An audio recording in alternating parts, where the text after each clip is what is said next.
We are live. Cody, Wolf, how's it going, man? dude, I'm doing wonderful. How about yourself? Uh, if I'm being frank, it's some weird times, and as you To say know, the least, to say the very right? least, it's March 22nd. Would you say we're in the thick of perhaps one of the craziest, weirdest epidemic corona thingy we got going on in the world right now? I would definitely say that we're probably close to the thick point. I You don't know think if so? it's necessarily the thick point, but I personally don't foresee it becoming dramatically worse than it Mm-hmm. already has. I mean, there are some places where like cities are shut down right now, Yeah. which it's something that I think is a little bit over the top, but at the same time, I kind of understand. Just because from what I know about the virus, it's fast spreading. And so if we can just reduce the spread of it, that'll be beneficial. I will say, however, that I think how most of the masses are reacting to this is nonsensical. Oh, you don't That's my say. personal opinion. Well, I'm sure you would agree with me that when you have as much energy, time, and effort in the media going towards sensationalizing what we're seeing, uh, Yeah. they're they're putting these numbers in front of us and they're talking about things are flying off the shelf and Yes. naturally, especially if we don't have the agency to just take some woosah breaths and like ground ourselves a little bit. And the first thing that we're doing is we're heading into this fight or flight sympathetic nervous system. I got to take care of myself and my family. And next thing you know, ain't nobody got anything to wipe their butt. You're absolutely right. The biggest challenge that we've got, I would almost say with us as a society, not just with the coronavirus, but like as a society, is we put a lot of faith in the news and that Hmm. the news is going to report the news. That's kind of what we expect the news to do, but they don't really do that anymore. They are purposefully sensationalizing everything. And Oh, if yeah. they can get an angle to report on something, they're going to put that angle in there, whether it's true or not, and whether it's beneficial or not. Because they know that's how they get more views, and their viewership is how they make money. Ratings are a thing. It's really funny almost. My dad and my family real big movie watchers, and I happened to walk into the room when they were watching this movie. Came out in 2011, I believe. It's called Contagion, Okay. and I'm not sure if you're familiar with that movie, but Mm-mm. it starred some like Matt Damon and crap, I forget his name, Morpheus from The Matrix. Yeah. Lawrence Fishburne. That guy, yes, him and some other big stars. And in the movie, they have this massive epidemic outbreak of a disease they've never seen. And in the movie, it's messing up people and like killing them because of respiratory malfunction, and the WHO and the CDC are inside this movie and they're reporting. I'm just like, well, this is weird. Like, this is very telling of exactly what we are experiencing in this moment. What's the word for that? There's a really great word for that, but it was too close. It was way too similar. It felt like something out of I think was it South Park where they're always like predicting the future. Real odd stuff. Well, so I'm not 100. What I'm about to say is not something I'm 100% behind, but it goes with what you're saying right Uh now. huh. So just bear with me. There is this theory out there that the government basically subliminally puts messages in various forms of media Mm-hmm. prior to putting events into place. And so they essentially normalize us to these ideas before they happen so that they can make these events happen. Hmm. So like if they were going to put out some sort of contagion out there, right? They would put stuff in the media that would normalize our minds to that. I first heard about this sort of concept with 9/11 because there was various media going back a decade before 9/11 where basically they were quote unquote predicting it, right? And all the conspiracy theorists are saying, oh, the government's trying to normalize it. Now, again, I'm not saying that I'm behind that theory, Hmm. but it is really interesting when you go back and you see stuff told as if it was this crazy thing that'll never happen, and then it does happen. I do find that very interesting. Are they predicting? Is it just super coincidental? I'm sure, I guess, for every movie that was made that happened to be extremely close, there's probably many others that were very off. But can't help but have a little bit of a question mark. Yeah, it does put that question mark. Now, I personally don't believe that the government is out to get us like that. I Yeah. think that sometimes the government is self serving, but I don't think that they're trying to destroy society and subliminally get us to believe stuff like that. It's just a very fascinating theory that I've heard. Hmm. Well, whether it's true or whether it's not, it's like one of those things. It's like you don't know until you know. Yeah. It is a little bit trivial and abstract to really put all of our eggs into that basket because I know myself personally trying to stay on top of, like what is reality about this and like what is all the story and everything. I've had multiple experiences throughout the onset of this where here's the truth of the matter. At first, until about 10 days ago, I was very complacent about all of that. It's just like, oh, okay, no, it's whatever, it's a thing. All right, like no thought kind of came over my head about it being a real big deal. Then it started to get, a little bit more in the public eye. People are, starting to go on and getting food and things like that. I'm like, okay, curious. I go from complacent and naive to, this is interesting, to now where it's like most people, minus, I feel like, sadly to say it, most of the younger generation are We're really part starting of the younger generation, so we're allowed to say that. I have so many. My dad, man, he's like, yeah, your people, yeah, they're the problem. You're the one running out to the beach on spring break, which it's freaking spring break. Like that doesn't help. Running out to the beach on spring break, just making out with everyone and dancing around and sweating and transmitting stuff like, oh, we're fine. We got great immune systems. Meanwhile, there's people whom are not that fortunate and we're unconsciously spreading it just rampant about because we can be a little bit careless. But hey, fingers crossed. Hopefully, it doesn't get a whole lot worse. Yeah. I don't think it's gonna get a whole lot worse. From my fiance, she has a family business, and their family business is all across the United States. Hmm. And so they've been keeping tabs on things because they have to, Sure, because their business has dependencies on what happens with everything going on. And what some of the things that are happening in other countries is it's everything's starting to plateau in a sure. bunch of these countries where people were freaking out before. And Hmm. so the plateaus I see as a really good sign that we're probably getting close. I'm not 100% sure if we're there, but getting close to the thick of it, as you said. Yeah. Well, taking a little bit different spin on it because although we are talking about, was it COVID-19? I should know this by Yeah, now.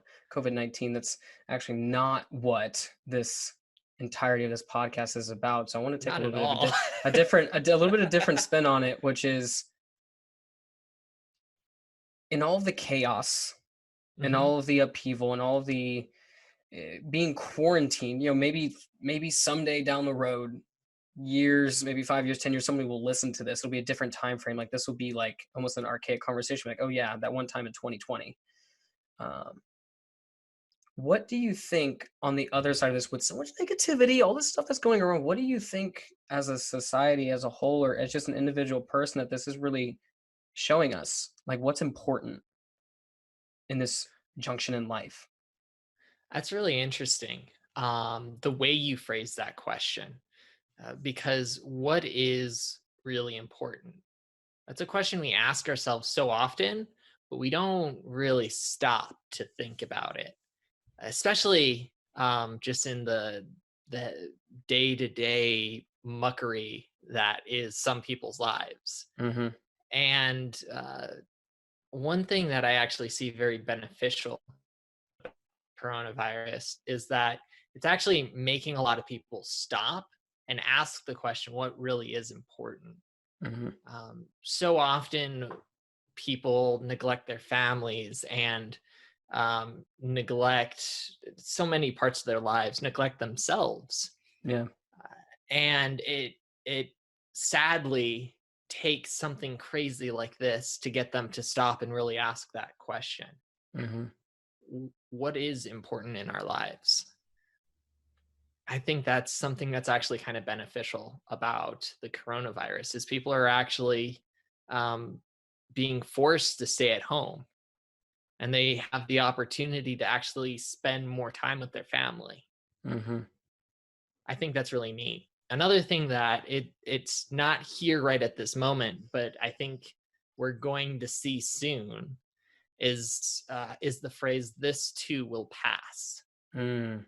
There's a lot of craziness that happens in the world all the time. It's not just the coronavirus. There's always something going on. And if it's not something at a grand scale, it's something going on personally. Mhm. But something to take away is this too will pass. The future will come. Things are might be crazy at this moment, but just give it a little bit of time and things are going to change. Things will get better. New things will develop. New opportunities will be in front of you. I was listening to a Russell Brand video, and it was funny. He actually kind of detailed his journey of going from like, oh, it's this is a silly thing that's going on to, oh shit. Things get a little wild out there. And one of the things that he pointed at, kind of going a layer a little bit deeper, was that in a weird way, it's almost like this is nature's way of, read it however you'd like. You can keep it as surface levels or you can really take it deeper, but this is really almost like nature's way of resetting and giving us this time to really get down to the core of, as we're mentioning, what really is important. But nature's way of saying, like, hey, look, like, when now that we've given you time, you're in confined locations with one another for extended period of time. Maybe you're by yourself, maybe you're with your roommates, whatever it is. But what's the thing now? If you like, if nature was speaking to us, like, what's the thing now that you want more than anything now? For me, having been confined or quarantined, which I actually really have been self quarantined for the past like week and a half, sadly, because I had like strep and I got like a bacterial infection, a virus. Like, I already had my own things, not corona, prior to this really taking its full wings. And for me, the thing that I want more than anything now, that I'm like jokingly talking to people about, is a damn hug. Like, to just be able to hold another human being, take a big inhale with that person, and to just be like grateful for them. Meanwhile, I'm walking past people and they're like, we're joking like, oh, like social distancing, whatever. But on a soul level, I'm just like, but I really want to hug you though. I really want to hug you and let you know how much I care about you more than words, because you can only get so close with words. I heard something, I don't remember where I read this. One day I'm gonna be really good at just being able to pinpoint things from where I heard them. But it said that poetry is like the closest thing that we can get to God. Like, being able to create these coercions of words. But outside of that, when you remove the semantics, when you move the constructs and the confines of language, because much like how Bruce Lee had pointed out, that when we're using words, it's like a finger pointing to the moon. It's not the moon itself, but it's trying to describe it. And in that way, telling someone, I love you, I appreciate you, I care about you, although that has weight and that has gravity, there's something distinctly different when you have that human interaction, not only like on a chemical level, because like obviously like there's like the release of oxytocin and other chemicals in the body that feel good, but being able to just have that warmth, that exchange, that's something to me that I can definitely say that I enjoyed it and I appreciated it, but there's still a level to which I had taken that for granted. In the midst of everything you're talking about, the poetry being the closest thing to God, it's really that's a really interesting idea. When you look at a lot of different religions, one of the things that you end up finding a lot of is poetry and songs. Mhm. Um, and a lot of people grasp onto those more than the stories. Mm. And it very well could be because of that. And you find when you, especially when you just listen to music, there's something that can be delivered not just in the words being spoken, but in the beats that are presented within it. Mhm. um, that just adds this extra layer that you don't get without the beat in the background, Mhm. the thump of the drum beat in the background, like the beat of a heart, right? The melody being played on the guitar or the keyboard, or whatever it is, depending on the music. Yeah. That is almost the overlayer of the story that you're hearing right now, but there's more to it in the background that you don't necessarily, it's not present to you in the foreground, but it's still there, almost like the other lives that are going on around us. It's really interesting how you can find all of that in music. And then another thing that I was thinking about when you were going through what you're saying is the concept of a reset, right? Maybe this is the way that the world is trying to reset some things. Mhm. And I actually recently read a book. I had to pull it up because I wasn't sure who the author was. It's called Pressing Reset, Original Strength, by Tim Anderson. And it's a workout book with physical exercises. And the concept of it is that there are specific exercises you can do, which are essentially like pressing a reset on your body. And that when you do them throughout your life, it keeps your body fresh, normal. Just like if you've left your computer on too long, it starts to slow down and you press reset, start it back up, and it works fine again. Mhm. Um, a lot of times we need to press that reset in different parts of our lives. Even if you take it more into your personal life, right? So often, and I find this with people that I work with, people get so lodged into the work they're doing. Mhm. They're just pushing, pushing, pushing in the work, and they're neglecting the rest of their lives. And when you neglect different parts of your life, like your health, like your family, uh, you end up breaking down, and you have to press reset. You have to counterbalance into those areas to get back to a good norm for you. And we don't do that enough, I feel. As a society, we're really bad about doing that.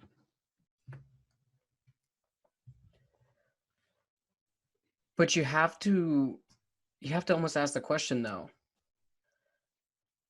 th- The oak tree, we look at the oak tree and we see all this magnificence.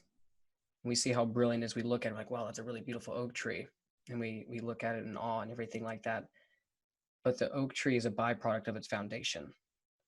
Now, if the foundation, if I'm hearing what you're saying correctly, is that when our foundation, which to me is kind of the question I want to ask you, is this question mark of, well, what is driving that behavior? Because fundamentally, at least in my current belief system, is that there's always something driving behavior, whether it's I need to be better, or I'll never feel like I'm good enough, or you got something instilled from you as a child from your parent, or something happened, and then as a result, our behavior is being driven by something that is unconscious to us. Now we're going to like we're like like Jungian type theory, like psychoanalysis and things like that. But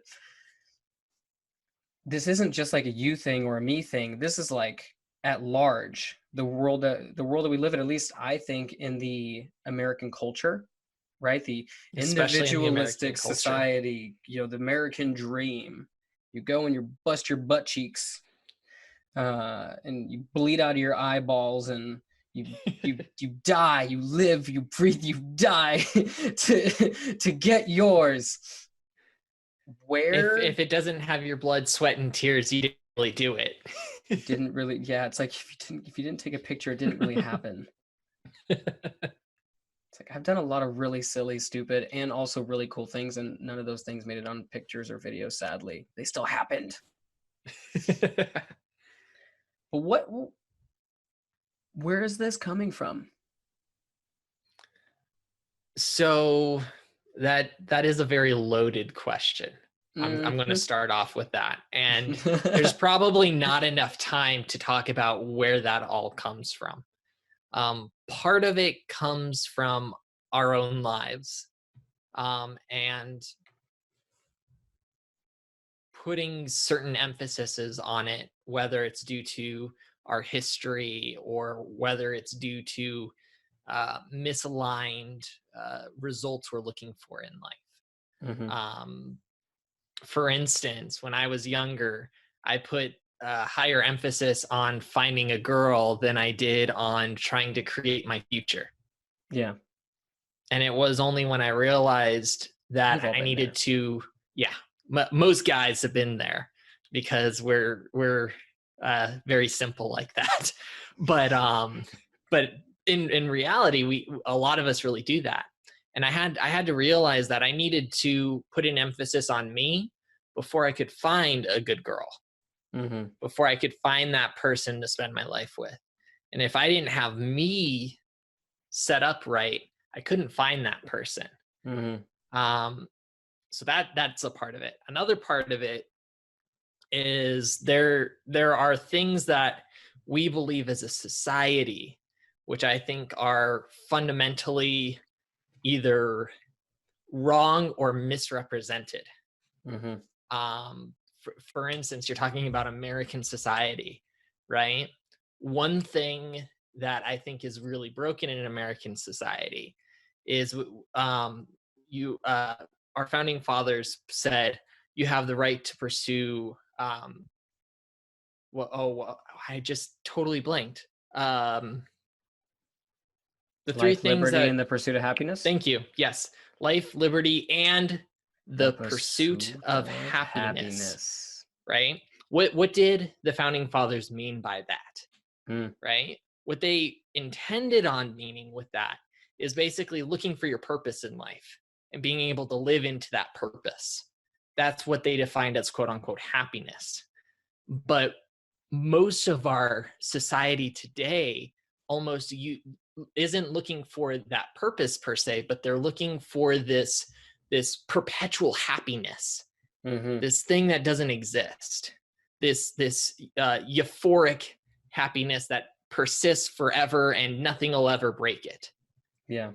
But if you look at the pursuit of purpose, you're going to have challenging times. You're going to have frustrations. You're going to have times where you want to bang your head against the wall. I had 3 of those today. Yeah, you had 3 of those today. Exactly. I've got one of those almost every single day, right? And I'm not always this euphorically happy person, right? I will say I'm almost always a happy person. Yeah. I like to smile, I like to laugh. That's a huge part of my life. But I'm not like this like perpetual mountain of happiness that you can't shake, right? There are some days I'm down in the dumps. That's the reality of it. And because I'm pursuing my purpose in this, and this is a part of the process, I wouldn't have it any other way. The euphoric happiness is it's a myth. It doesn't actually exist like that. Or at least the Um, sustained euphoric yes, happiness.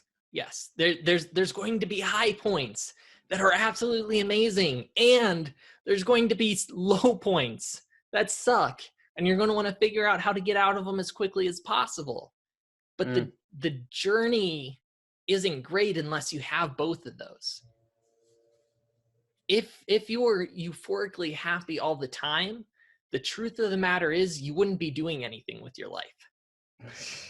Yeah. That's the truth of it, right? One of my mentors, Brian Johnson, he told me a story about Hercules, right? The great Greek hero. I get the two mixed up sometimes because the Romans actually stole Greek thoughts and everything. But the story goes that Hercules was walking down the road one day and he came across these two women, right? The first woman was this beautiful person, right? If we're talking in today's ideas, right? She'd be ready for the gram, right? Okay. She's She'd just be made ready up for and the perfect, gram. right? She's Oh, made up and man. perfect, right? And she tells Hercules that her name is Euphoria. And what euphoria in the Greek word, what that meant is the good soul, right? It's what we should be striving for. And she told Hercules that if you follow me, right, you will have this perpetual happiness that lasts forever. Now, the thing is, that wasn't actually euphoria. It was actually basically vain, right? This vain beauty. It's this concept that if you just do what makes you happy all the time, you'll be happy. But it doesn't actually lead to anything good. It leads to really nothing at the end of the day. So if you go to all the parties all the time and you chase the women all the time, at the end of the day, it doesn't end with anything. It ends with this loss, really.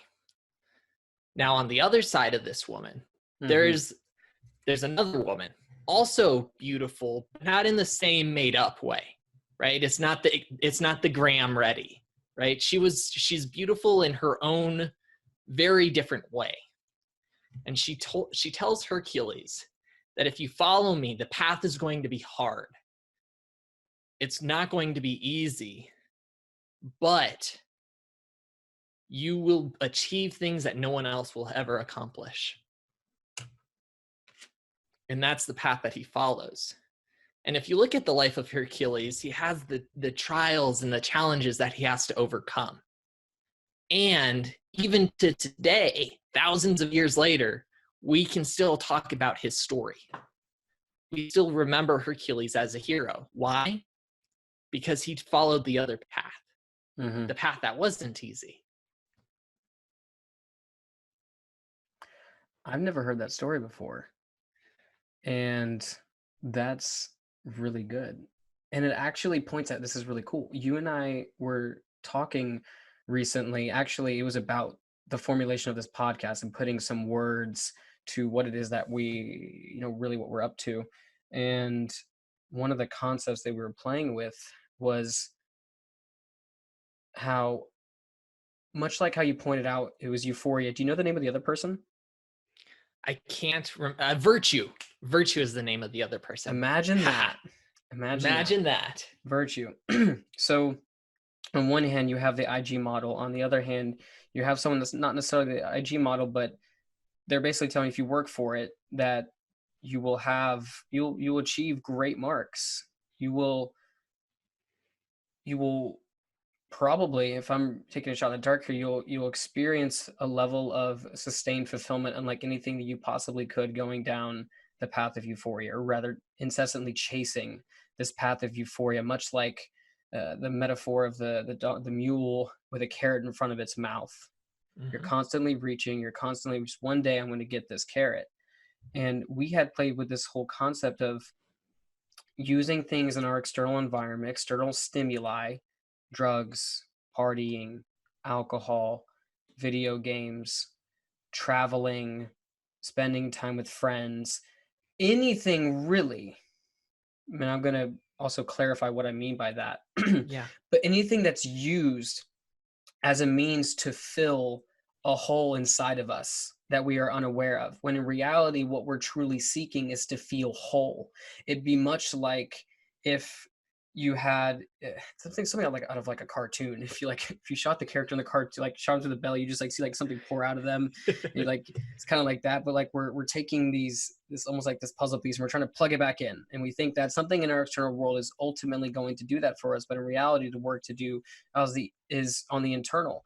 I know this from personal experience because, and what I to clarify, the using travel and even hanging out with friends or spending time with family as a means to fill that hole is, for me, I noticed that I'm a generally positive, upbeat person. But for the longest time, I almost had this like, mm, for just because it's the first analogy that popped in my head, but like kind of like a Robin Williams type thing.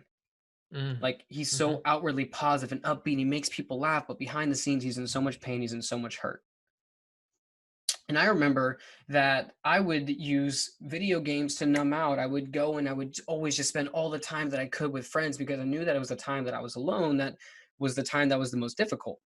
And with this story of euphoria versus virtue, euphoria is this promise of, oh, well, you'll get this peak experience, but it's not true to the way that I believe the natural function of life is. I relate to life more of being like that of in an ocean. Each wave has a peak and it has a trough. It has an up and it has its down. And if you're truly riding the wave correctly, if you're riding and living a virtuous life, you follow the paths of virtue, the commonly known two roads diverging in yellow wood. I took the one less traveled, like the one of virtue, the one that requires a sustained commitment. That would, in my mind, be the thing that leads us to becoming whole once again. Because I think that we all started whole. We came into this world whole. We came complete. We came with all the things that we needed. And then naturally, as we start playing the video game that is life, and we start adding on different skills, abilities, and everything else, and we end up putting all this armor on, we end up actually forgetting what our core essence is, and we end up using external things to validate us. When in reality, what we needed, much like this crazy reset that's going on in the world, is just to take a second, slow down, and listen. And listening is such a huge thing. We so often listen to the outside voices that are around us, and the outside voices say we need this and we need that, and the world has gotten really good at telling us the things we need, and that's not a good thing for us. Hmm.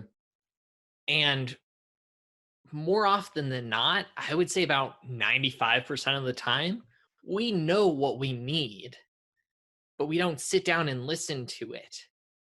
We've got that hole inside of us where if you actually sat down and listened to it, it would tell you exactly what it is you need. I'm too busy though. But I'm too busy, but I need to fulfill this duty over here and I need to fulfill that thing over there. Um, and if you would actually stop and listen to it, you would find it's telling you exactly what you need. Point in case, I was in this relationship that ended really, really badly.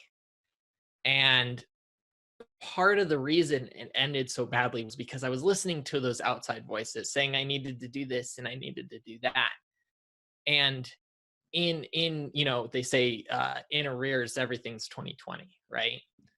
Um, but when I actually looked back and started listening to that voice deep inside of me, what it was telling me was that I wasn't living up to my potential in that relationship. Hmm. And if I had stayed in that relationship, I would have been decreasing my potential purposefully Hmm. to be a part of that relationship because they had this vision for their lives. And it's a great vision for them. Don't get me wrong when I say this, but their vision for their life, they wanted to do something very small with their life. And that is a perfect vision for them. And it was not what my life was telling me that I needed. What my inside was telling me was I was created for something much bigger and Hmm. that I personally need to live into that big image of myself. And if I were to squash that inside of me, I would have literally killed myself over it in the long term Hmm. From the inside out. from the inside out. Exactly. And when I started to listen to that voice and started living into what that voice was telling me I needed to become, that's when things started to change in my life for the better. That's when I started to meet people who actually made me happy. That's when I started to do more things in my life that allowed me to become the person I am today. But it wouldn't have happened if I didn't listen to that voice inside of me. That voice, once I started listening to it, filled itself up. It wasn't these things outside of me that filled it up. It filled itself up by being who it was telling me to be. And which voice? Because here's the thing: is I know that I'm one of those people who has got plenty of voices. Because there's the one in my head, which is the one. There's multiple actually. The voice that you're referring to, I kind of commonly play to as being like, call it God, call it spirit, call it higher self, Mhm. call it, your gut, whatever naturally calls to you. Then there's the other voice. I have a couple of them. I have one that I refer to as my inner child. Inner child is the one that needs to be nurtured and to be heard and to, like be like hugged and listened to. Then I have, and I started to play with names with these, but then I have my inner bitch. This is this is like the little brat that just needs to be put into timeout sometimes. But for some reason or another, this one is a bit unruly and it goes into your kitchen and it takes every single dish, every single fork, knife, pan, beats them all against each other, throws them on the ground, eats all the food in your kitchen, walks out the front door, slams it, and pulls off the knob as it goes out. How are you distinguishing between that one or any whatever your versions are of those and the one that actually has like your good intentions and is the one that's actually speaking reason into you in that time when you're in that relationship, and there's the part of you that what I'm kind of guessing is wanting to latch on to what's comfortable and what you've known versus the part of you that's like, but I'm meant for bigger things. I'm meant for something different than this. And there's nothing wrong with you. It's just, I have to go and do my, it's not you, it's me. I got to go and do my thing. Yeah. So that's an awesome question. And uh, just to preface this, I'm a Christian. So the deep, deep, deep voice for me is God, Yeah. right? And I would say that from the research I've done and the scientific studies that I've looked into and all this stuff, that the three voices are actually one and the same Mm-hmm. that I listen to, but I would call it the heart, the intuition, and God. Mm-hmm. That's the voice that I would say is the one we need to listen to. And when I say heart, I mean the literal heart. There's actually this really fascinating scientific research that's come out from HeartMath, Oh, which is an you know a bit about organization. them. Yeah, I've been certified with this organization, So cool. but this is just absolutely fascinating. The heart actually has neurons that are a part of it, which it's basically its own brain center, and it communicates back and forth with the brain, Mm-hmm. as we call it. And the heart actually tells the brain what to do more often than the brain tells the heart what to do. And within this, I believe that the heart, intuition, God all speak from the same place. Mm-hmm. And the other voices that you're referring to are all the voices of the brain. And so often we try and put the brain in front of everything, Mm-hmm. right? It's if you look at the Bible, again, I'm Christian. I'm not saying you have to be Christian. I'm saying I'm Christian, right? Yeah. You look at the story of Adam and Eve, right? There's the two trees, right? There's the tree of life and there's the tree of knowledge, Mm-hmm. right? Again, this is the battle between the heart and the brain. And Adam and Eve's sin was that they listened to the brain before they listened to the heart, Mm-hmm. right? There's the voice of the snake, the voice of reason. Why shouldn't you eat from the tree of knowledge? Is he being God trying to hide something from you? If you were to eat from it, maybe you would be as smart as God and you would become a God yourself. That's all in the brain. And it's those voices, when we listen to those, that put us on a path away from our intuition, our heart. And the voice in the brain has a bunch of different voices. You were talking about a few of yours, right? One of mine is fear, right? I've never done that before. Is that really possible? Are you equipped to do that? Right? Some of the dreams that I have for my life span out 50 plus years, which you and I were talking about this. That's insane to most people. They're Mm-hmm. like, how can you think 50 years into the future? Yeah, especially But now. especially now when the world is changing at these incredibly fast paces, right? And yet, when I listen to that voice of intuition, it's going out 50 years and telling me that's the direction I need to head into. But so often that voice of fear and the other voices in my brain say, that's insane. That will never happen. You're nuts for thinking that, right? And every single time I listen to that voice of intuition, I listen to my heart, I start making progress towards that 50-year goal, sometimes faster than I believe is possible. For instance, I am 26 years old. I've been published in Forbes. I have a TV show. I never imagined, if you would have talked to me 6 years ago, I would have told you were crazy that I'd have my own TV show. I would have told you that you're completely nuts that Forbes came to me for anything. And yet that has happened. Why? Because I listened to that voice of intuition. I started moving towards those big goals that sound crazy. And things started happening in my life that I still sound crazy to me sometimes. I'm still like, is that true? Like, uh, someone's playing a joke on me. Is this a dream? Like, that still goes through my mind sometimes. But it's happening because I listen to the inside voice. I think I made a post just today actually that said the matters of the heart are not to be reasoned with by the faculties of the head. Yes. And I know myself Literally. Not just metaphorically, literally. literally, actually.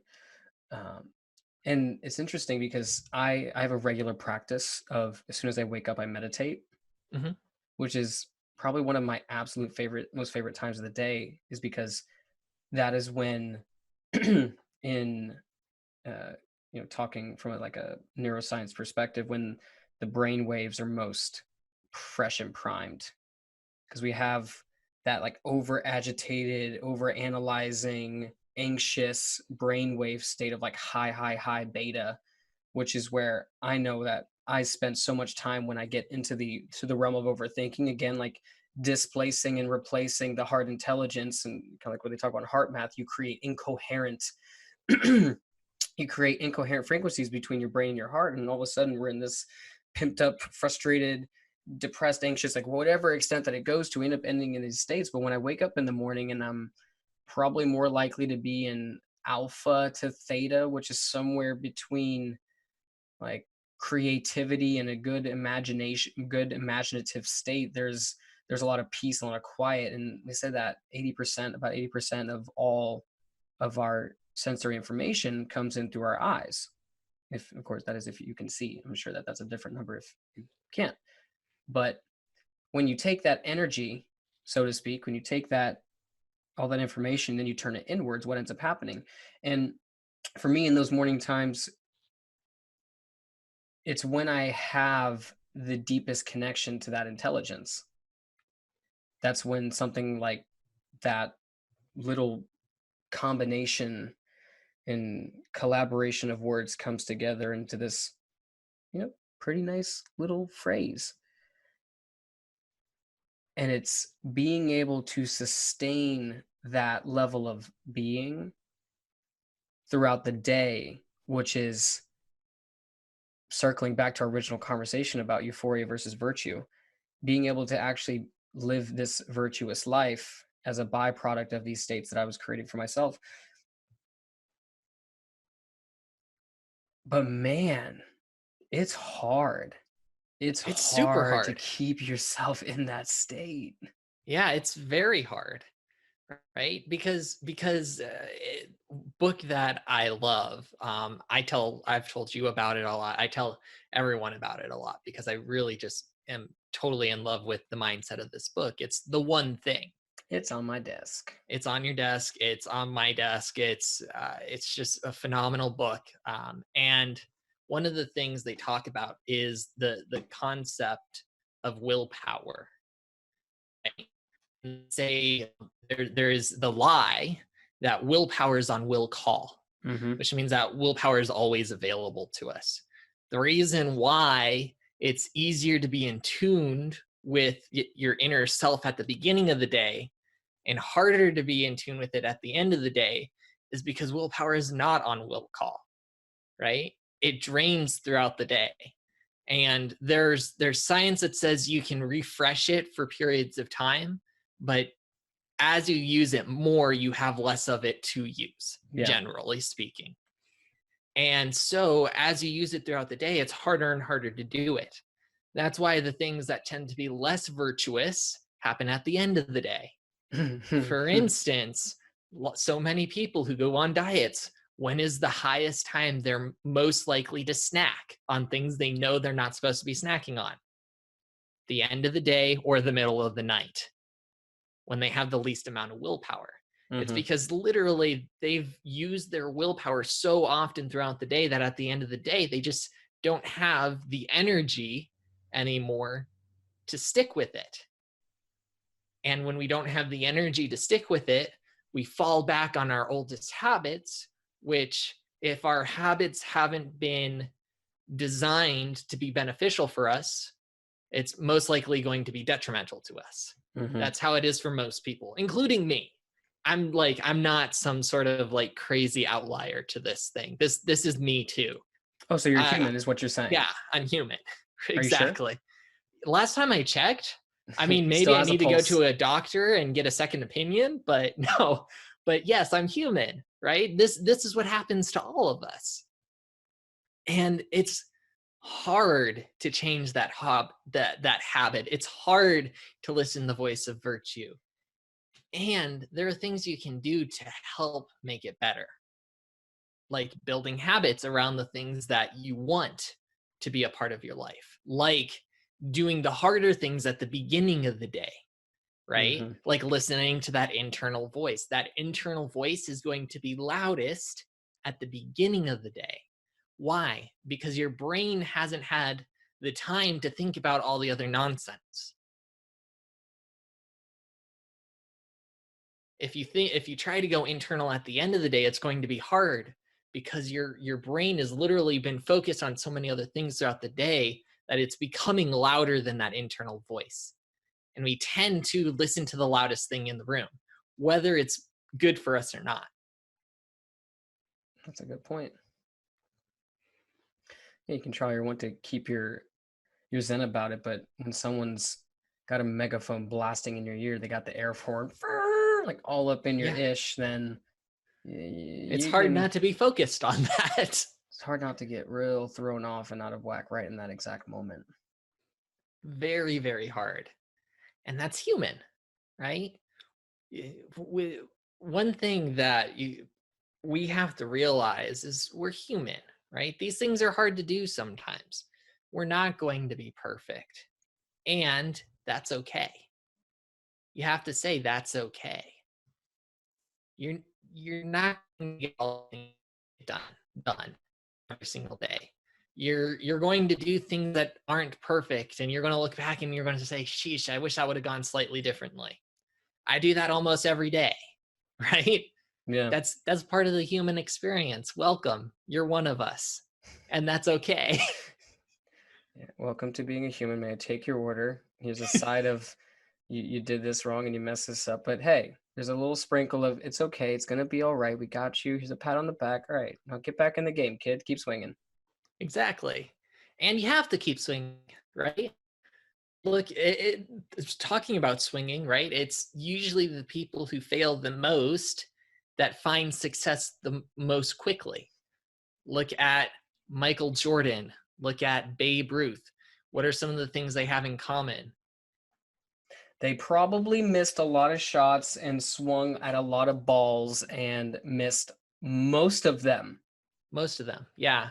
Babe Ruth was the home run king for a long period of time. I think he still is, but I could be mistaken on that. But even if he's not the home run king anymore, he's still one of the highest home run hitters in all time.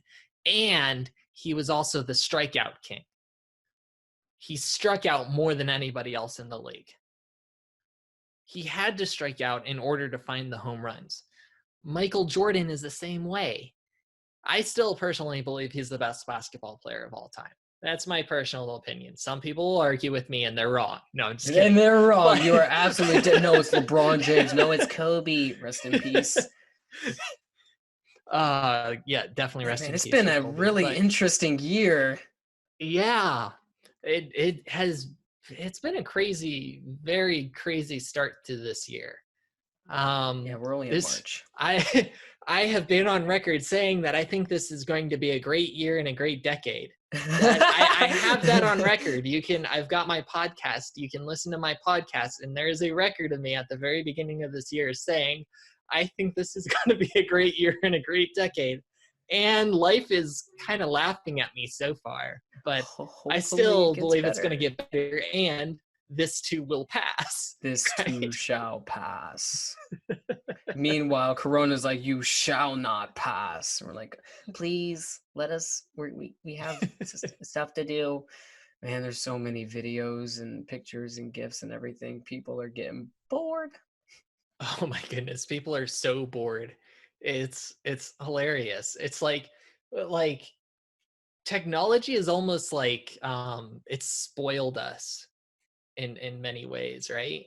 And um I don't know where I was going with this. That's okay. Whatever. It's like what did you guys do before, right? Before Corona was here. I'm sure there was stuff you did. I don't know. It's like take it as an opportunity, man. Go spend time with your people, or maybe there's that book you've been trying to read, or maybe you meditate a little bit more, pick up a new skill. I see a lot Yeah. of people like playing instruments, which is really cool. So that Here, if you're bored right now, I've got a great thing for you to go and do. Go read The One Thing. it's a brilliant book. It's a Or Breaking the brilliant Habit book. of Being Yourself. That's one that I've been hooked on. Yeah? Oh yeah. Why is that? Break the Habit of Being Yourself. That's by Dr. Joe Dispenza. I mean, I've been talking about his work for a little while. Sometimes I get a little bit too excited because some of the concepts and the things that he's teaching can get really. I mean, it's neuroscience, it's epigenetics, it's neuroendocrinology. Like his space and his sphere really all falls in line with the science of possibility and how we can, in essence, break the habit of being ourself and create a new one. And the whole point of his work is pointing at that who we are, who we be, our personality, which one of his taglines is our personality creates our personal reality. And our personality consists of how we think, how we feel, and how we act. And in short, what he is, if I can really even put it short, I think I'm just using that as filler words. What I'm gathering from his work is that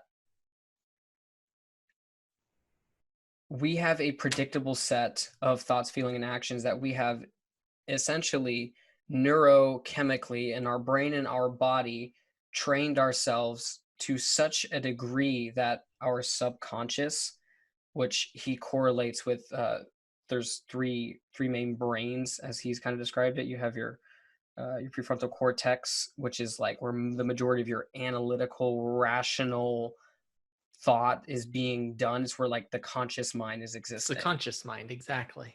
Yeah. Then there's what he would refer to as the midbrain or the limbic brain, which is more of the seat of the emotions Mm-hmm. and the chemical releases that lead to those emotional responses.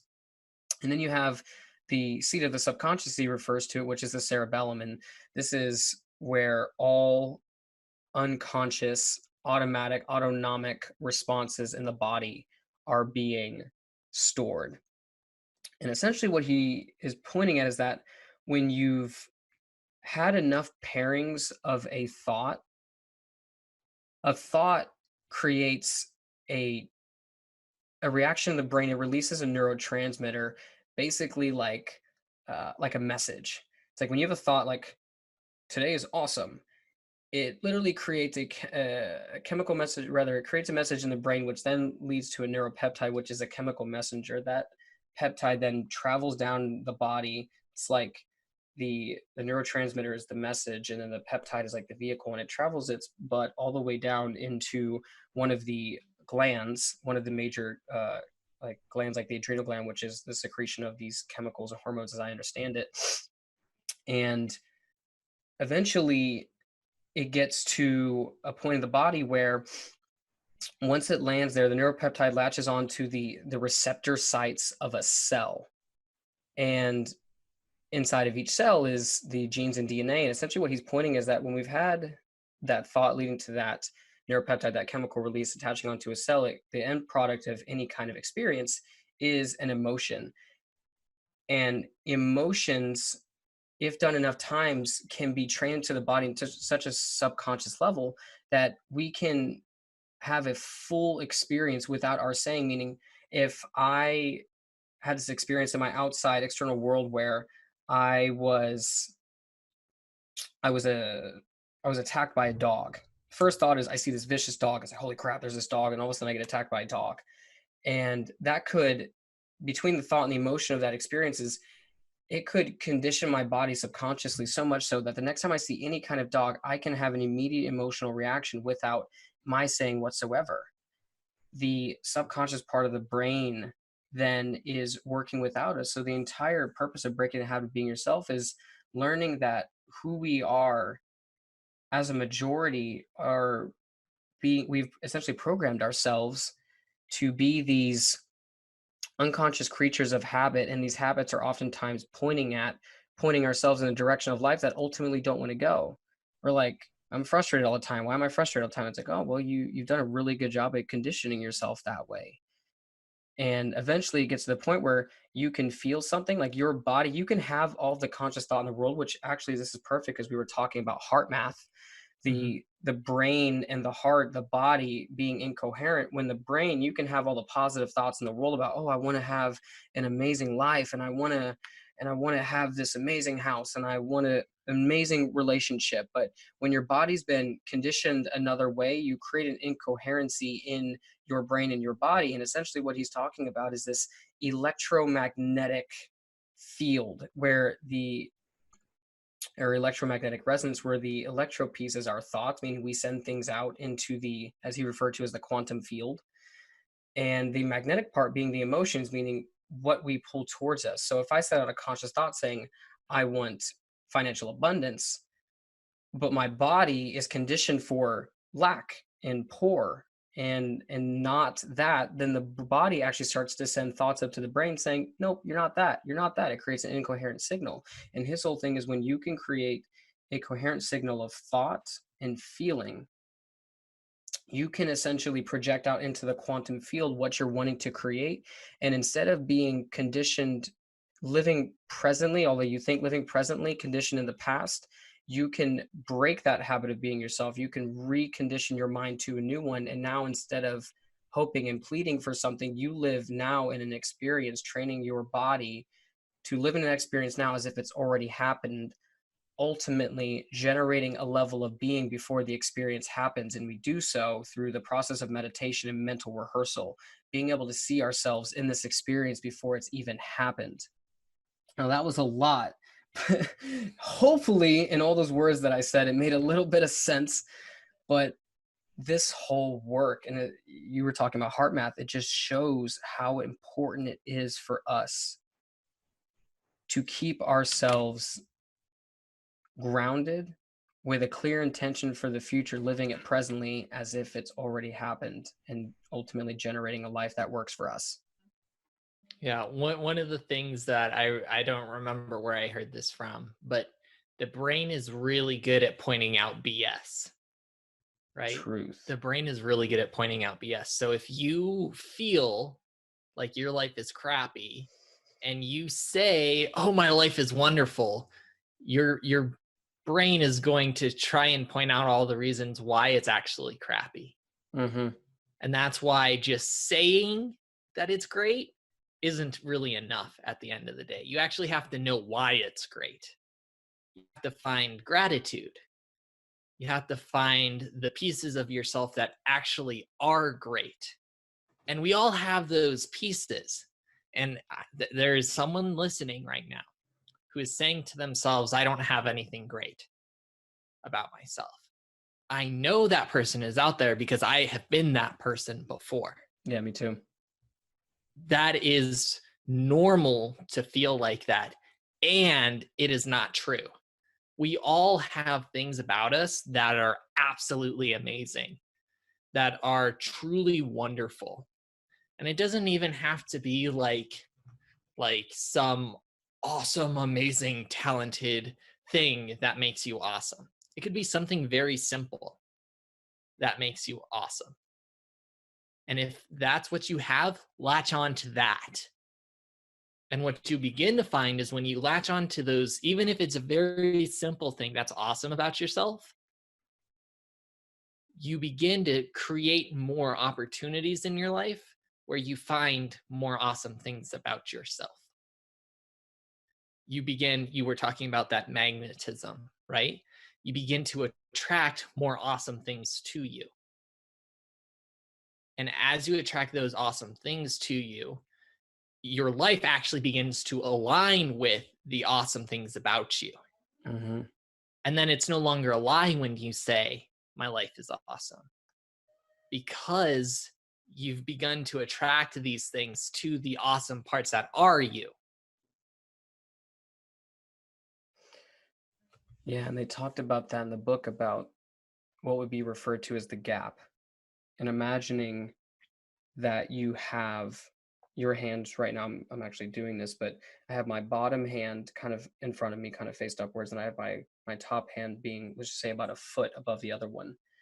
And in essence, if you're looking at your bottom hand, this is supposed to be indicative of or representative of who you truly are.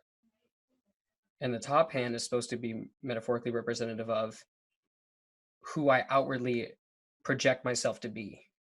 Who I'd like to be someday. The Well, that one actually, so in this analogy, this one's actually slightly different Okay. because there is that, because that's like the created self. But first, what he was kind of alluding to is that in this one on the top hand, this is because that's more of like a self-actualization, like we're like Maslow's hierarchy type stuff. In this particular Mm-hmm. instance, though, what he's saying is that the gap is actually referring to the space between who we actually are and who we project ourselves out to be into the world. And oftentimes, who we Mm-hmm. project ourselves out to be is actually it's false. It's It's a very false. persona. It's a mask. How I project myself to be is I am this. This was actually really true for me. Is and not that it wasn't. I'm not this like happy upbeat person, but I also wasn't being consistent with the fact that I was also really sad and really depressed and really anxious for a good portion of my life. And true sustained, going back to that whole virtue thing, like being able to like create this like Yeah. sustained level of happiness. Not that it's got to be euphoria, but like just this level of being where it's just like, I'm all right. I'm more than all right. And I'm always going to be more than all right. It's being able to close the gap between who we outwardly project ourselves and who we truly are, being able to remove the illusion and just come as we are. I mean, that's pretty much one of the principal foundations of what this entire movement about is about giving people the space to know that it's okay to come as you are, to not have everything all made up. Right before we came To on here, not be Instagram worthy. to not be Instagram worthy. You don't have to come as euphoria. I just showed you that picture on Facebook when someone Facebook is posted the great. picture of the two dogs. And then one on the left, it said what you look like when there's only audio and no video. And you see this dog just looking just crazy. Hair's all over the place, just real messed up. And on the right side, it's like what it looks like when video's on. It's all like pripped and prinned and makeup's all done. Like, expectation versus reality type stuff. When we can let down the illusion and just be who we are in that moment, that perhaps is one of the greatest freedoms that we can ever get ourselves. I actually pulled up this quote because I think it's so perfect, and it has a really special place in my heart because one, you actually pointed out, if you're someone who's listening and you're like, well, there's nothing good about me. I too have been there real bad. I actually distinctly remember one time in high school when I think it was like my junior year of prom. My ass was literally outside in the backyard, climbed up on top of a brick wall, was looking at the moon. And I remember telling myself that I have to be the most ugly and unworthy person that has ever come into this world. And the thing that I wish I had someone tell me, and I really embodied, is this quote. I don't know who it comes from, but it said that if I could give you one thing in life, I would give you the ability to see yourself through my eyes. Only then would you realize how special you are to me. If you spend enough time with people who truly care about you, you just might find a common thread between what they're saying about you. And although it may not feel resonant at that point because what they're saying isn't reflective of how you feel inside, which is why it's that incoherent, right? Hmm. Someone's feeding your conscious mind, you're amazing, but on a deeper level, you don't feel that. But when you can really grok, when you can really grasp that the people can see you for who you truly are, not who you've been conditioned, who you've conditioned yourself to be, or even whom other people, society, school, culture, whatever it is, have conditioned you to be. When you can truly get that, we were born being enough, and we will always be enough. And there's nothing that can ever change that. That, to me, is something worth fighting and dying for. Absolutely. And that's probably the biggest challenge of society right now is people feel like they're not enough. And they are. They may not see why they are enough, but they are enough. They have things that are truly amazing about them. And it doesn't have to be like, I changed the world kind of an amazing. No. Some of the most amazing things are so simple, right?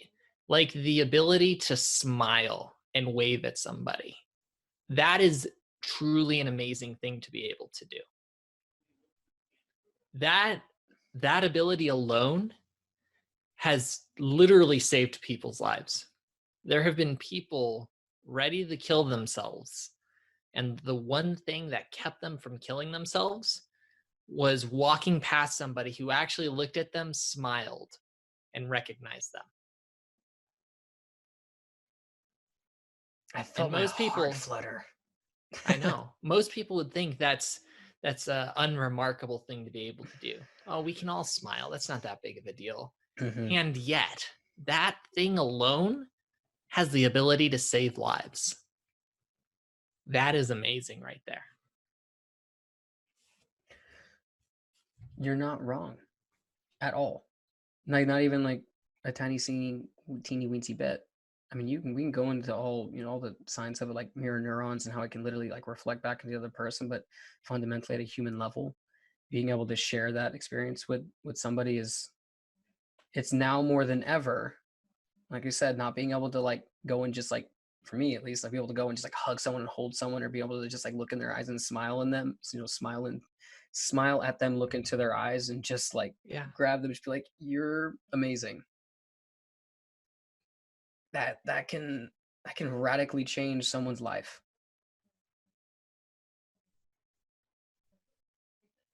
Just takes something very small. That's really all it is.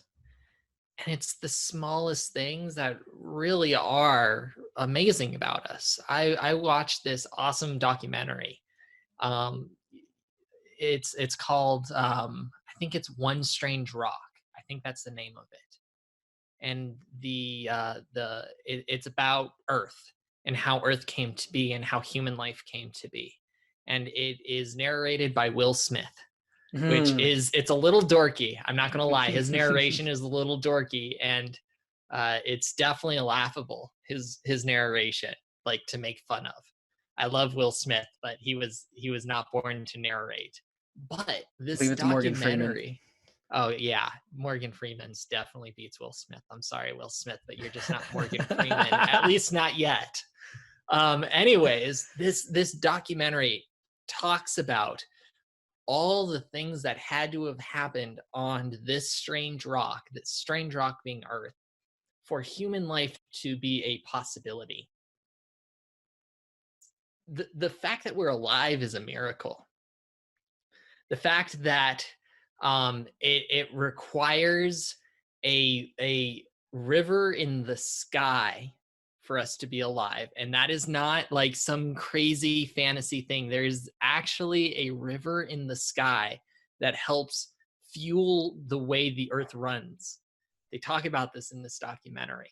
A river in the sky. It's not crazy. It's reality. That allows us to be alive today. The fact that we're alive is a miracle by itself. Yeah, I see you looking this up. You're like, what? A river in the sky? I'm totally looking it up It right sounds like the stuff from a fantasy, like a fantasy novel.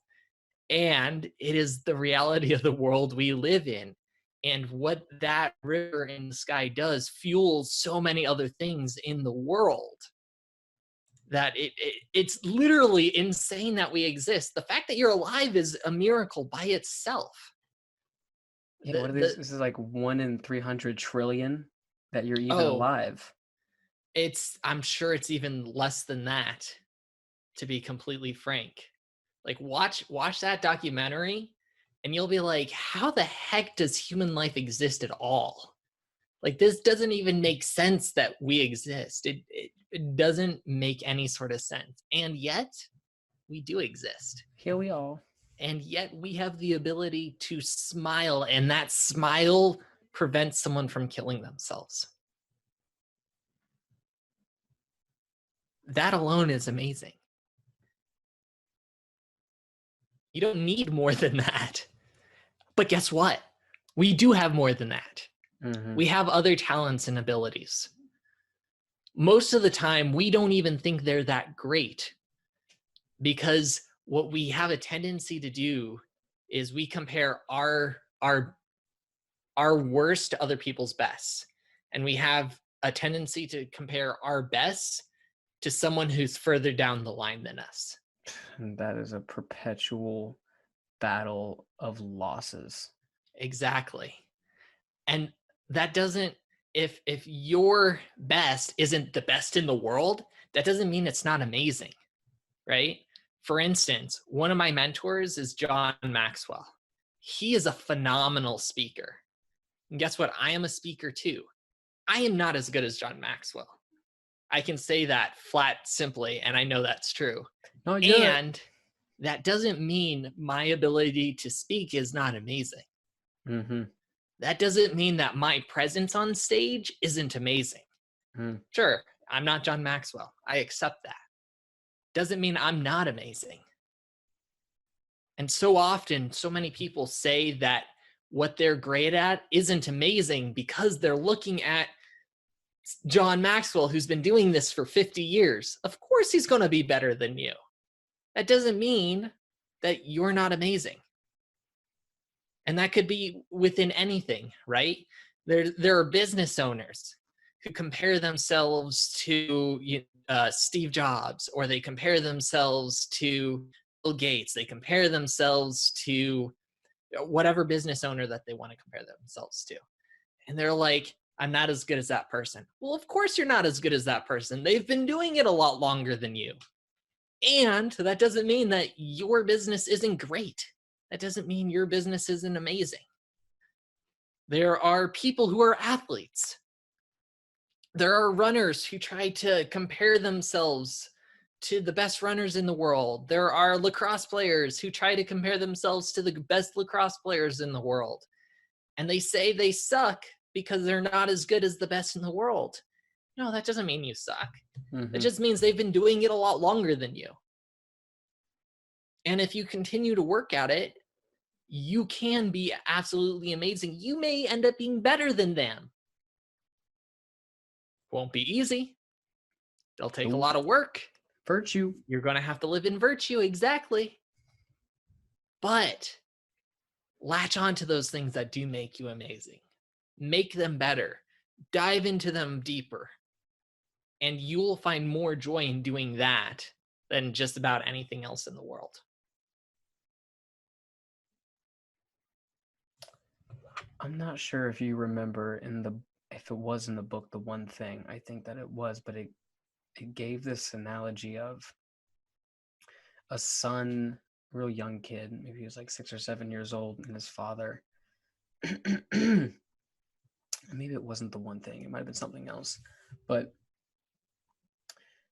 the son had created something, and let's just say it was like a paper airplane, and it was his first model, and it brings it to his dad. He's just like, "Hey dad, look what I made." And his dad's just like, I can't be bothered with right now, like I'm busy, I'm working. Mm-hmm. And he kind of takes like a quick glance at this paper airplane, and kind of like almost like the thought crosses his mind of just like, like what, almost like a feeble attempt. And his son keeps getting older and older, and he keeps coming back with improved models, and his father still just doesn't make the time. But then he comes to this point at some point where his son's just like, like, Dad, won't you just spend some time with me? Like, all I want to do is spend time with you. And in this moment, he kind of looks into his boy's eyes, and he realizes that, and kind of like the underpinning message of it was that he had been judging the yardstick of his experience against that of the beginning journey ruler of what his son had created. And it really created this like alliteration, if I'm using that word properly, but it really just like created this like image for me of, it is so easy to do that. It is so easy to get lost in what we see every single day. Go on social media. Oh, this person has so many likes, or oh my goodness, her body is so much better than mine, or his body is so much better. Oh my goodness, his exercise routines are like me. Like I do acrobatics. Like I'm working on like developing like a one-arm handstand. And I see people do one-arm handstands. Like, oh my gosh, they just have these wicked one-arm handstands. Like how That's could okay, I? Wolf. Really quick, when I look at your videos, that's how I feel about myself sometimes. I'm like, holy crap, I want to be that physically fit. What the heck? We're all I want to doing be it. able to do that. We're all doing it somewhere. I mean, like heck, I've done it multiple times with the way that you conduct yourself in your business. Like we're always doing that somewhere, and it's like comparison is the thief of joy. Yeah. It just is. The thing that has me not be the best version of myself oftentimes is because I can look out into the world and see that someone else is doing it better. I'm just like, well, who the heck would ever want to look or listen or watch what I'm doing? But when that is removed, and we can, instead of using it as a space of really, it's like envy and jealousy, but on a deeper level, it's like a feeling of I'm not good Insecurity. enough. Yeah, insecurity, I'm not good enough, and like wanting to be more. But when you can like really see and acknowledge him and like look and be like, oh, that's I don't think I'm good enough. Mm-hmm. Well, now there's a choice. Will you let that subconscious programming, that thought, and that feeling of inadequacy, of course, inadequacy is not a feeling, that's a concept, but like that feeling of tightness inside of you, will you let that win? As I kind of referred to as like the two wolves. Mm-hmm. Will you feed that wolf of your old past self that doesn't point you in the direction of your goals, or will you feed the one that you've designed, that you've created? And be willing to just start and do it ugly. I mean, this podcast is a perfect example. You've been through me on this journey. I've been so in my head about this, wanting to have it look a certain way. And oh my God, what if people don't like it? What if the content doesn't sound good? What is the message Just a gonna little be? bit. Just a It's little happened. bit. I will own it. I will own the fact that I have spent plenty of time ruminating on what I'd like this to be. And perfect example of comparing podcasts. I am just a big, like, I just follow the crap out of Aubrey Marcus's stuff and Joe Rogan's stuff. I look at theirs, I'm like, oh, that's what I aspire to be. Like when I look at theirs and my own version of it, but like that's like a model of, yeah, like I want to have something that has that type of impact and magnitude and creating a community. And if I'm not careful, it's almost just like looking up at this massive mountain that is Everest and being like, whoa, I'm only on like my first couple of episodes. But being willing to come here and let it shape out however it shapes out, maybe sounding clunky, maybe sounding whatever, like that's part of the journey. But even just being here on this conversation with you, I enjoy this. And even though there's that like part inside of me that's like, oh man, I wonder if anyone's gonna listen type thing. It's like, well, you know what? If one person listened and it created a positive impact in their life, then to me, then I was well worth every single second that I put into this. We put into this. That anyone who is investing, you've invested time into this, like listening to me and giving things back to me. Like every single person, I'm grateful to you. I'm grateful to every single person who's listened to me, who's provided feedback and insight. Because ultimately, this is a byproduct of something much larger than me. We are creating something, and really, just big thank you to you for being a part of this, man. Well, and I personally would challenge you to take it even further. Even if, and this isn't going to happen, I'm going to start off with that. But even if no one else ever listened to this, even if that happened, Yeah. but this podcast brought something positive to you, something amazing to you, that alone is worth it by itself. That's what happened with my podcast, right? I started my podcast off as a solo series. I went 40 episodes into it as a solo series, Mm-hmm. and almost nobody listened to it. The first 20 episodes I went into, nobody listened to. And I enjoyed doing it for myself. And that alone was worth it. Mm. And after 40 episodes, I decided that I wanted to change the format. And I did. And I'm happy that I changed the format. And I'm happy about how I did it before, too, Yeah. because it was great for me alone, even though just about nobody listened to it. It was a great experience for me alone. And sometimes you got to do things just for yourself. And guess what? That's not selfish. You have to have energy in your life before you can give energy to other people. Mm-hmm. Yeah, you got to fill your bowl before you fill others. I actually think that there's an incorrect perspective around being selfish. I think that we almost always throw it into a negative connotation, but I think that We do. being selfish is just like me saying from 6 to 8 or 9 p.m. I'm doing my rituals. I'm not available. I'm taking care of my body, my mind, my soul, my spirit. Like I'm taking care of all those things. But in doing that and filling up my cup, I now have more to pour into others. And sometimes the most selfless thing you can ever do is to be selfish. Yeah. And we take the idea of selfish as we take it from the idea of it being an extreme, right? If all I do is care only about myself, that is bad. Oh But yeah. most of us don't live like that. That's not the reality of how we live. And guess what? If all you do is care about other people, you're not going to be that great either. Both extremes suck at the end of the day. Mm-hmm. You have to find that good medium. You have to find that area where you have enough for you and it allows you to give more to other people around you. Mm-hmm. That comes at the middle area, The right? middle And I say way. middle area because there's never going to be a perfect middle point, Yeah. right? That doesn't exist. There's no such thing as perfect balance. Wolf, you do acrobatics. Is there any moment in time where you're 100% perfectly balanced that no matter what happens in the craziness of the world, you will be able to do that handstand perpetually? Not for more than a moment. Not for more than a moment, because that quote unquote perfect balance, it just doesn't exist. No. It's a You constant have to state of arriving. exactly. You have to make micro adjustments throughout the entirety of it. Sometimes you have to spend a little more time on yourself, and sometimes you have to spend a little more time on other people. And there's nothing wrong with that. But if you stay on one area too long, that's where the bad things happen. So find that point where you have to make the least amount of adjustments possible. That's what you're looking to find.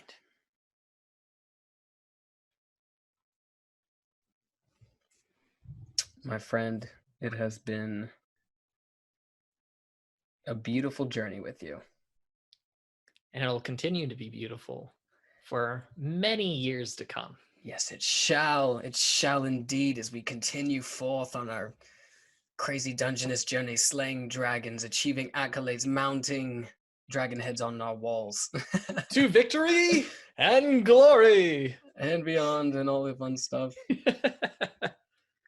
Cody, thank you so much for being here. Is there anything else that you want to say before we head out? Wolf, you are a wonderful individual. I am extremely ecstatic to be on your podcast. Thank you for having me here. It's always a wonderful joy to be able to pass what information I have inside of me to other people, knowing that it has the potential to change lives. That is, it's awesome to have that availability. So thank you for that. I want people to know that whatever things are going on in their life, whether it's coronavirus or feelings of doubt or feelings of inferiority or anything else, that this too will pass and you have more worth than you give yourself credit for. And if anyone's ever looking to get a hold of me, they can find me at my website, www.theleadership.guide. You can find all my stuff there, my podcast, my writings, all that fun stuff is all there. My email, feel free to reach out to me for anything. Yeah, and if I do my job properly, that will be in the show notes. So you ain't got to remember it and jot it down while you're driving or wherever you're at. It should be in the show notes as a clickable link if I do that properly. But which you will, because I have faith in you that you will do it well. Because you'll Facebook message me, did you put those in the show notes? We talked about this.